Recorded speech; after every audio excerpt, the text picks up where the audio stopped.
நண்பர்களே, வணக்கம். தமிழ்நாட்டில் கடந்த 10 ஆண்டுகளில் கல்விக் கடன் கணக்குகளின் எண்ணிக்கையில் வியத்தகு வீழ்ச்சி ஏற்பட்டுள்ளது.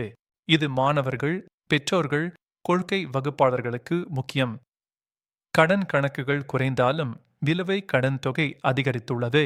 கடன் வாங்குபவர்கள் குறைந்தாலும் ஒரு மாணவர் வாங்கும் கடன் அளவு அதிகரித்துள்ளது.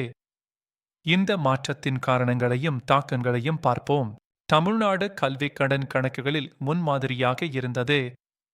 கடந்த 10 ஆண்டில் குறிப்பிடத்தக்க மாற்றம் ஏற்பட்டுள்ளது. 2016 மைனஸ் இல் 9.1 லட்சமாக இருந்த கணக்குகள் 2025 மைனஸ் இல் 3.1 லட்சமாக குறைந்தன. இது 66% சரிவு. இது அகில இந்திய சரிவுக்கு முக்கிய காரணம். 2016 மைனஸ் இல் 27.4 லட்சம், 2025 மைனஸ் இல் 20.1 லட்சம். இவை செயல்பாட்டில் உள்ள கடன்களை மட்டுமே குறிக்கின்றன. திருப்பிச் செலுத்தப்பட்டவை அடங்காது. கணக்குகள் குறைந்தாலும் நிலுவைத் தொகை 2016 மைனஸ் இல் ரூபாய் 55,000 கோடியில் இருந்து 2025 மைனஸ் இல் ரூபாய் 1,15,500 கோடியாக உயர்ந்தது. இது சராசரி கடன் அளவு அதிகரித்ததை காட்டுகிறது. மார்ச் 2015 நிலவரம் ரூபாய் 59,336 கோடி, 12% வளர்ச்சி. தமிழ்நாடு 22% வளர்ச்சியுடன் ரூபாய் 16,313 கோடி முதலிடம். டிசம்பர் 2014 தேசியமாக ரூபாய் 70,475 கோடி, 54% கடன்கள் தென்னிந்தியாவுக்கு.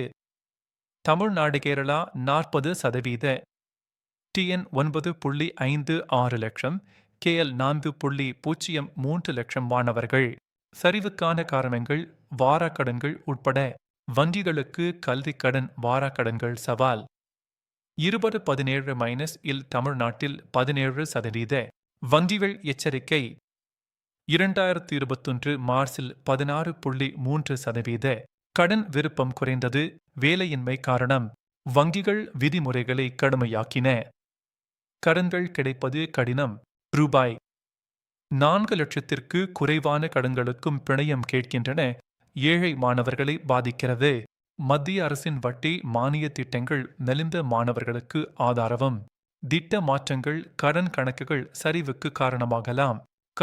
தனியார் கடன் நிறுவனங்கள் வளர்ந்தன.